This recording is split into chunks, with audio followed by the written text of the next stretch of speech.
Hello everyone, এই স্ন্যাক্সের প্লেটটা দেখতে ঠিক কতটা সুন্দর লাগছে বলো তো। খেতেও কিন্তু ঠিক ততটাই অসাধারণ হয়েছিল। এই কনকনে ঠান্ডায় সন্ধ্যের সময় ব্যালকনিতে বসে এক কাপ গরম কফির সাথে আর যদি এরকম ভেজ কাটলেটের থালি পাওয়া যায় তাহলে কেমন হয় বলো তো। ইভিনিংটা ঠিক মনে রাখার মতন হবে, তাই না? এই কনকনে ঠান্ডায় রোজ ইভিনিংয়ে মন চাইলেও বেরোনো তো সম্ভব নয়, কারণ মন যদি চাই যে বাইরে গিয়ে খেয়ে আসি, কিন্তু পাটা আর শোনে না, পাটা ঠিক ঘরে আটকেই থাকে, তাই না? আর রোজ রোজ খাবার অর্ডার করে সেই একই রকম টেস্ট ওটাতেও ঠিক জমে না। তার জন্য রুমেতেই বানিয়ে নিতে হবে এরকম সুন্দর সুন্দর ইভিনিং স্ন্যাক্স। তো কালকে ইভিনিংয়ে আমরা সবাই এটাই খেয়েছিলাম, আর বিশ্বাস করো জিভে এখনও মনে হচ্ছে ওর স্বাদটা লেগে রয়েছে।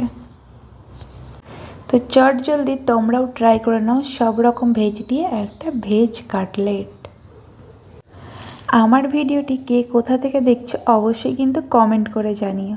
আর আমার ভিডিওগুলো যদি তোমাদের ভালো লেগে থাকে অবশ্যই আমার চ্যানেলটিকে সাবস্ক্রাইব করতে কিন্তু ভুলো না। যদি এরকম ভিডিও আরও দেখতে চাও তাহলে কিন্তু কমেন্ট করে জানিও। আর তোমরা কে কীরকমভাবে ভেজ কাটলেট ট্রাই করেছো সেটাও কিন্তু আমাকে জানিও, তাহলে আমি তোমাদের মতন করেও ট্রাই করে দেখবো ঠিক কেমন লাগে খেতে।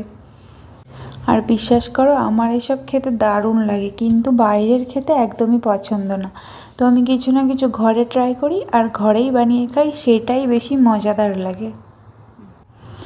তোমরা যদি এই রেসিপিটার ফুল ভিডিও দেখতে চাও তাহলে কিন্তু অবশ্যই আমাকে কমেন্ট করো, তাহলে আমি এই রেসিপিটার ফুল ভিডিও আমি আমার ইউটিউব চ্যানেলে পোস্ট করব। দেখো দোকানের থেকেও আমার মনে হয় রুমে বানালে সেটা খেতে বেশি টেস্ট লাগে আর দেখতেও কিন্তু অনেকটা সুন্দর লাগে। তো তোমরাও কিন্তু কমেন্ট করে জানিও আমার এই কাটলেটগুলো ঠিক দেখতে কীরকম হয়েছে।